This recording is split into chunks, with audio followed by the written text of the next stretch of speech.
Today we're going to talk about one of the most common cancers that affect women worldwide, breast cancer.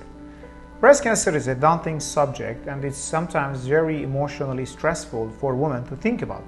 It can affect women any age. I've seen patients in their 30s, 40s, and as we get older, the risk of breast cancer increases.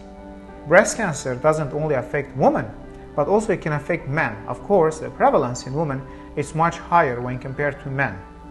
But that being said, there are some steps that you can take that can decrease your risk factors of developing breast cancer in the future. So grab a pen and paper and let's sit down and let's talk about these risk factors together. Hello everyone, my name is Roupen. I'm an internist certified both in Canada and in the US, and currently I'm in my training to become an oncologist. I'm a big believer of prevention and patient education, and this is why I'm creating these videos. I hope that I'm part of your journey and help you live a healthier lifestyle and prevent cancers in the future. Okay, without further ado, let's dive in.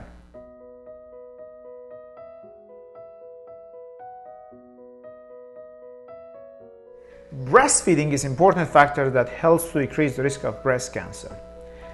We know that there is a relationship between having kids and breast cancer. If women have more kids, they are less likely to have breast cancer. But scientists also wanted to study the relationship between breastfeeding and breast cancer. So they studied women and they compared 50,000 women with breast cancer to 90,000 women without the breast cancer. And they compared the breastfeeding and its duration. They found that breastfeeding itself is a protective factor against developing breast cancer. And the longer the duration of the breastfeeding, the more protective effect it had.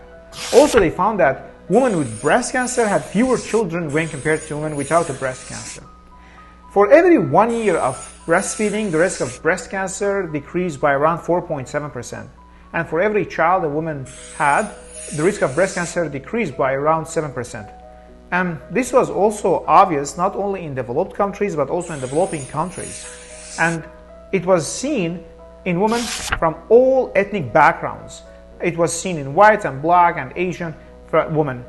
Scientists found that if women in developed countries breastfeed, the risk of breast cancer decreased by more than half. So to sum up, breastfeeding has a protective effect on breast cancer. The duration of breastfeeding has also protective effect. The longer the duration of breastfeeding, the more protective effect the breastfeeding has on developing breast cancer.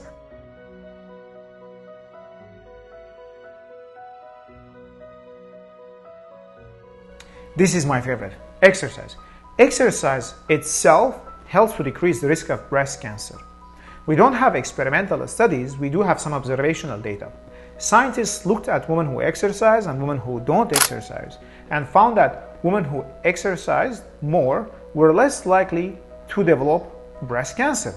Interestingly, in one of the studies, they compared women who exercised the most to women who exercised the least.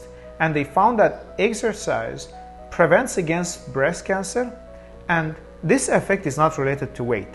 So whether exercise led to weight loss or not, it still had its own protective effect on developing breast cancer.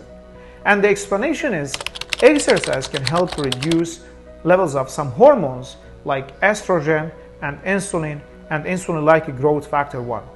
These hormones can sometimes help the growth of cancer because in normal settings these hormones also help the growth of our own cells. But when we exercise, we decrease the levels of these hormones, and that's how exercise can have protective effects against developing breast cancer, regardless of losing weight or not.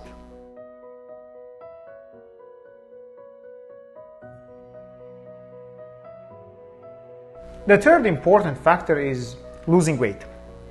Scientists and researchers wanted to study the effect of losing weight on developing breast cancer in women after menopause. In one study, they followed women after menopause for many years, and they compared women who lost weight to women who did not lose weight. They found that women who lost weight, they were less likely to develop a breast cancer. And again, the explanation is similar to the exercise. When we lose weight, we decrease the level of hormones in the body that contribute to the growth of cancer, like estrogen, insulin, and insulin-like growth factor 1. Losing weight helps to suppress these hormones. Also, losing weight helps to decrease adipose tissue or the fat tissue. Fat tissue helps in the synthesis of estrogen. Estrogen is not only synthesized in the ovaries, which are the reproductive organs of women. Estrogen also can be synthesized in adipose tissue, or part of its own synthesis can happen in the adipose tissue. So when we have less fat tissue or less adipose tissue, we have less estrogen and less likelihood of developing breast cancer.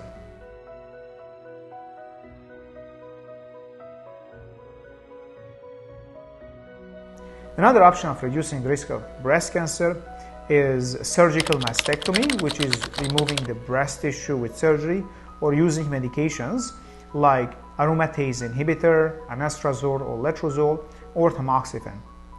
These medications work by reducing the level of estrogen. The medications and the surgery are not for everyone.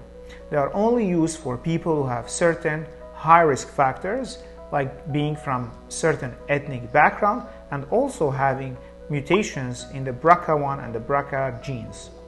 If you have a family history of breast cancer, it's very important to talk to your oncologist, your family doctor, about being screened for breast cancer early on or testing for the BRCA1 and the BRCA2 genes. For example, Angelina Jolie, she's a great humanitarian and she's an actress who tested positive for the BRCA1 gene mutation. And she opted to undergo a mastectomy, which is removing the breast tissue with surgery. This greatly reduces the risk of developing breast cancer. And she was very open about it, and she was open to the public and talked about her experience, and she helped to bring awareness to the public. So that being said, not everyone, even with the BRCA mutation, they should get mastectomy or they should be on medications. This is very individual based situation, and it's very important to talk to your healthcare provider or your oncologist if you think that you have a family history of breast cancer and you have high risk of developing breast cancer.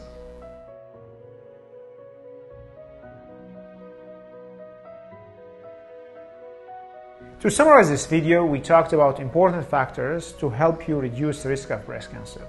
In the beginning, we talked about how breastfeeding can help reduce the risk of breast cancer, and the longer the duration of breastfeeding, the more beneficial it is on your health. We talked about how exercise can help to fight and reduce the risk of breast cancer, regardless if a woman loses weight or not. We talked about how losing weight also has a great benefit on our health and to reduce the risk of breast cancer in the future.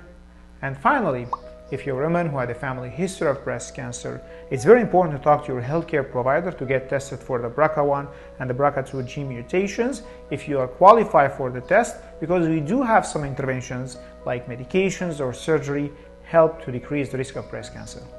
Please feel free to share this video with your beloved ones, family, or friends, because the spreading awareness can help us to detect cancer early and to control this disease. I wish you all the best of health. Until next time.